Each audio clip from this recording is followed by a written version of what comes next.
Please subscribe Sadhguru Sai Creations.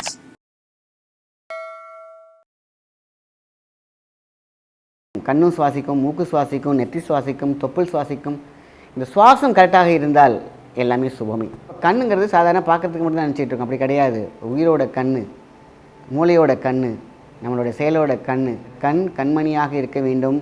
அது பார்த்திங்கன்னா அழகான மணியாக இருக்க வேண்டும், முத்தாக இருக்க வேண்டும், முத்துக்குள் ஒரு சொத்து இருக்க வேண்டும். அதுதான் பிரைட்னஸ். இப்போ போன உடனே ஒரு கண்ணாடி எழுதி கொடுத்துறதுனால தான் அந்த ஒர்க் அவுட் அண்ட் ஒர்க்கிங்கிறது யாருக்குமே தெரிய மாட்டேங்குது. ஸோ கண்ணுக்கு தேவையான விஷயம் என்ன?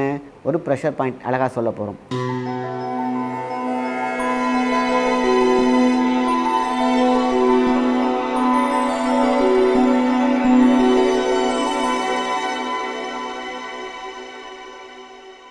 வணக்கம், உங்கள் மாயன் செந்தில்குமார். இன்றைய பதிவு மிகவும் முக்கியமானது.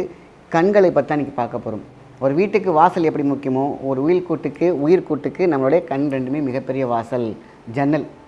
சுவாசிக்கும், கண்ணும் சுவாசிக்கும், மூக்கு சுவாசிக்கும், நெற்றி சுவாசிக்கும், தொப்புள் சுவாசிக்கும். இந்த சுவாசம் கரெக்டாக இருந்தால் எல்லாமே சுகமே.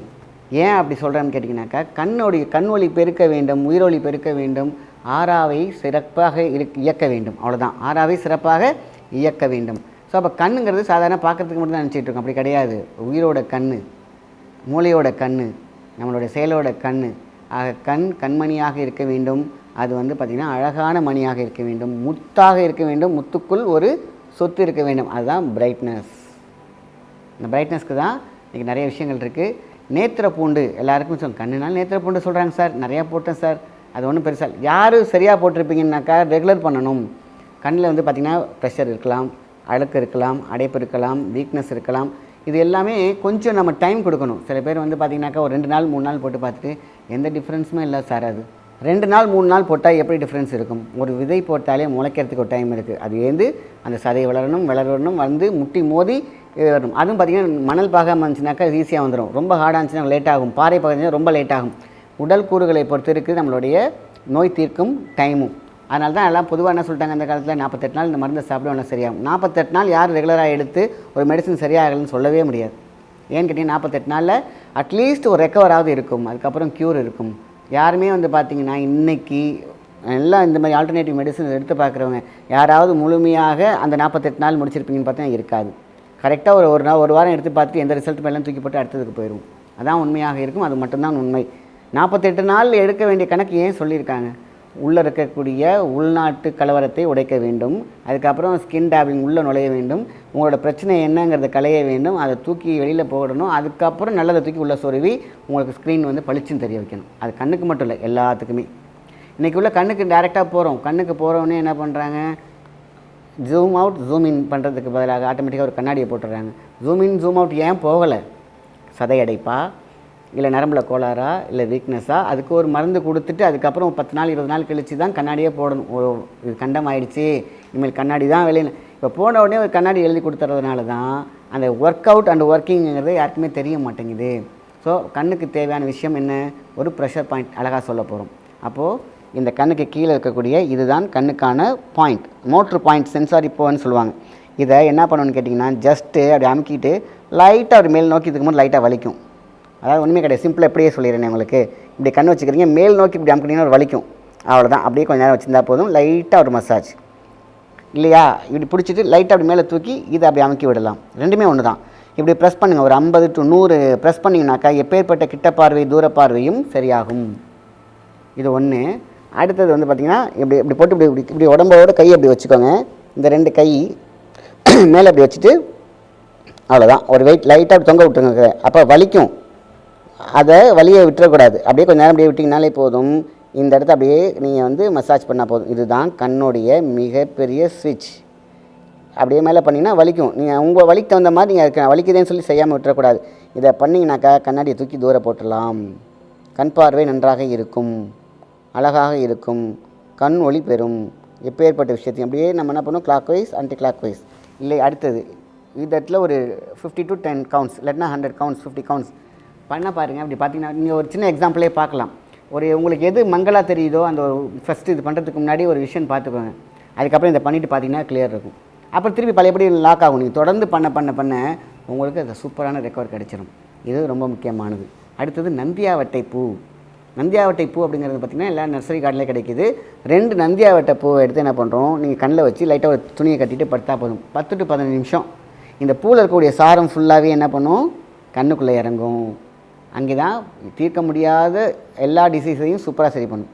தூரப்பார்வை, கிட்ட பார்வை, வெள்ளெழுத்து, அதேமாதிரி புரை, இது எல்லாத்தையும் நந்தியாவட்டை பூ அவ்வளோ சூப்பராக செஞ்சு கொடுக்கும். இதெல்லாம் அந்த காலத்தில் பாரம்பரியமாக செஞ்ச ஒரு விஷயம்.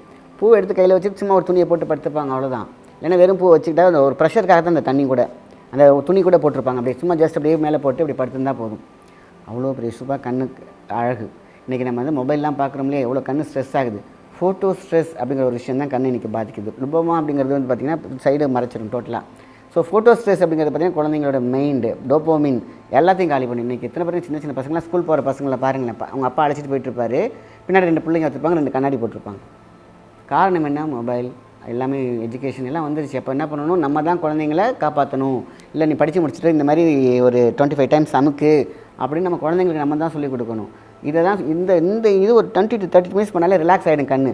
லேப்டாப்லேயே ஒர்க் பண்ணுறாங்களா ஐடி பீப்புள்ஸ், அவங்களாம் எல்லாம் முடிச்சுட்டு அப்பப்போ இதை பண்ணிக்கணும். இப்படி எப்படி பண்ணிட்டாங்கனாலே இப்போ கண்ணுக்கு வந்து பிளட் சர்க்குலேஷன் இருக்கும், கெட்டு போகாது. அடுத்தது ஐ கிளீனிங் கப். நீங்கள் வந்து நாட்டு மருந்து கடையிலையோ லிஸ்டாஸில் ஐ கிளீனிங் கப்னு வாங்கலாம். அழகாக தண்ணியை பிடிக்கணும், 2 கண்ணையும் உள்ளே விட்டுக்காங்க, ஒரு கண்ணை விட்டுட்டு நல்லா அப்படி ரொட்டேட் பண்ணணும், அவ்வளோதான். கொஞ்சம் நேரம் தண்ணி என்ன பண்ண க்ளீன் பண்ணி நினச்சிக்காதீங்க. தண்ணியில் உள்ள ஆக்சிஜனை கண்ணை உரியும், ஸ்ப்ரிங் மாதிரி, அந்த ஸ்பாஞ்ச் மாதிரி. அதுதான் முக்கியம். தண்ணியில் உள்ள ஆக்சிஜன் கண்ணுக்கு போணுச்சுன்னா கண்ணில் உள்ள ஸ்ட்ரெஸ் காணாமல் போயிடும். அப்போ நீங்கள் கண் வைக்கும் போது இந்த கண்ணில் ஒரு 2 மினிட்ஸ், இந்த கண்ணில் ஒரு 2 மினிட்ஸ், காலையில் எழுந்திரிச்சையும் பண்ணலாம். படுக்கும் போது பண்ணுங்களேன், தூக்கம் வராதவங்களுக்குலாம் தூக்கம் சூப்பராக வரும். இன்சோமோனியா ப்ராப்ளம் இருக்கவங்களாம் நைட்டு படுக்கும் போது ஐ கப் வச்சுட்டு நல்லா கண்ணை வாஷ் பண்ணிவிட்டு நீங்கள் உட்காந்து இப்படி கொஞ்சம் நேரம் பார்த்தீங்கன்னா ஆழ்ந்து வாங்கி தூங்கிடுவீங்க. காரணம் என்ன, கண்ணுக்கு ஆக்சிஜன் கிடைக்கிது. எல்லோரும் என்ன நினைப்பாங்க, தூக்கம் வரலாம் தண்ணி அடித்த பிறகு தூக்கம் கலைஞ்சிருச்சுன்னு சொல்லுவாங்க. ஆனால் இந்த மெத்தடில் பண்ணிங்கனாக்கா கண் வந்து உள்ளே இருக்கக்கூடிய தண்ணியில் இருக்கக்கூடிய ஆக்சிஜனை உறிஞ்சி ஃப்ரெஷ்ஷாக ஆகும், ஆனால் அப்புறம் தூங்கிடுவீங்க. இதுதான் வந்து இந்த ஐ கப்பில் உள்ள பெரிய மேஜிக். காலையில் ஈவினிங் தண்ணி மட்டும் சுத்தமான தண்ணியாக போட்டு கழுவி பாருங்கள். ஃபஸ்ட் டைம் பண்ணும்போது மட்டும் கொஞ்சம் எரிச்சல் இருக்கும். ஏன்னா கண்ணில் வந்து பார்த்திங்கன்னா இன்ஃபெக்ஷன் இருக்கும், தண்ணியோடைய இன்ஃபெக்ஷன் இருக்கும், இதெல்லாமே இருக்கும். அதனால் சுத்தமான தண்ணி எடுத்துக்கோங்க. என்ன தான் சுத்தமான தண்ணி எடுத்தாலும் கண் எரியும் ஃபஸ்ட் டைம். ஏன்னா கண்ணில் இருக்கக்கூடிய மேலே இருக்கக்கூடிய இது எல்லாம் எரிய ஆரம்பிக்கும். ஆனால் அது பண்ண 2 நாளில் எரியவே எரியாது, பழக்கத்துக்கு வந்துடுவீங்க. காரணம் என்னென்னா நாடியை அழகாக சுத்தம் பண்ணக்கூடிய கப்பை வைக்கும் போதே பார்த்திங்கன்னா உங்களுக்கு எதுவும் மூச்சு முட்டுற மாதிரிலாம் சில பேருக்கு இருக்கும்.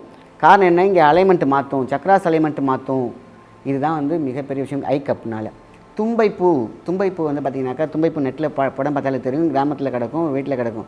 அது ஒரு 20-30 பூ அப்படியே தனியாக எடுத்து வெள்ளை துணி சுத்தமான வெள்ளை போட்டு அப்படியே கசக்கணின்னு சாறு வரும். இதில் ஒரு கண் இந்த ஒரு கண்ணில் போடுங்க போதும். வாரத்துக்கு 1 முறை போட்டாலே போதுமான விஷயம். டெய்லி நீங்கள் தும்பைப்பூ கலெக்ட் பண்ணுறது கஷ்டம். இதே நீங்கள் கிராமத்தில் இருந்தீங்க அப்படின்னாக்கா டெய்லி கூட கிடைக்கும். தும்பைப்பூ அவ்வளோ அழகு. அப்போ என்ன பண்ணுறோம், அந்த தும்பைப்பூ துணி போட்டு நல்லா வாரத்துக்கு 1 முறை இந்த ஒரு ட்ராப் போட்டிங்கனாலே போதுமான விஷயந்தான். கண் பிரச்சனைகள் அகலும். அடுத்தது முக்கியமான பாயிண்ட், இந்த 2 கையில் பார்த்திங்கன்னா 2 விரல் கடையில் இது அமுக்குதல் அப்படின்னு சொல்லலாம். இதுதான் ஐ பாயிண்ட் அப்படின்னு சொல்லுவாங்க. அதாவது ஆள்காட்டி விரல் கீழே இறங்கினோன்னே இந்த இடத்துல ஒரு பள்ளம் இருக்கும், நடுவிரல் போனோன்னே இந்த இடத்துல ஒரு பள்ளம் இருக்கும். இந்த பள்ளத்தை நீங்கள் ஒரு பேனா வச்சு ஸ்டிமுலேட் பண்ணாலே போதும், எப்பேற்பட்ட கண் பிரச்சனையும் தீரும். அப்படியே அழகாக ஸ்டிமுலேட் பண்ணுங்கள், அவ்வளோதான், சிம்பிள். பண்ணினாலே கண்ணு சம்மந்தப்பட்டதெல்லாம் கிளியர் ஆகிடும். ஆக இத்தனை பாயிண்ட்ஸ் சொல்லியிருக்கோம். இது எல்லாமே ஈஸி. அலுப்புப்படாமல் செஞ்சிங்கனாக்கா கண் சூப்பராக இருக்கும். ரொம்ப சிம்பிளாக ஃப்ரீயாக இருக்கிற மாதிரி சும்மா அப்படி பண்ணிக்கலாம். கண் பிரச்சனையாக இருக்குது, சிஸ்டம் பார்த்துட்டு இருந்தேன் அப்படின்னா இந்த இடத்த ப்ரெஸ் பண்ணாலே போதுமான விஷயம். அந்த இடத்துல அவ்வளோ பிளட் சர்க்குலேஷன் கண்ணுக்கு கிடைக்கும். இது கண்ணுக்கு மட்டும் கிடையாது, எல்லாத்துக்குமே சூப்பர் பாயிண்ட் இந்த பாயிண்ட். ஸோ இதெல்லாம் நம்ம அழகாக கடைபிடிச்சிட்டு வந்தாலே போதுமான விஷயம் தான். ரொம்ப சிம்பிளாக. இது கிடைக்கலன்னா அது கிடைக்கலாம், இது போட்டு நம்ம பண்ணிக்கிட்டே இருந்துட்டோம்னா கண்ணாக இருக்கும், சூப்பராக இருக்கும், எல்லாத்துக்கும் வளத்தையும் சேர்க்கும். நல்ல விஷயத்தை மற்றவங்க ஷேர் பண்ணுங்கள். நன்றி, வணக்கம்.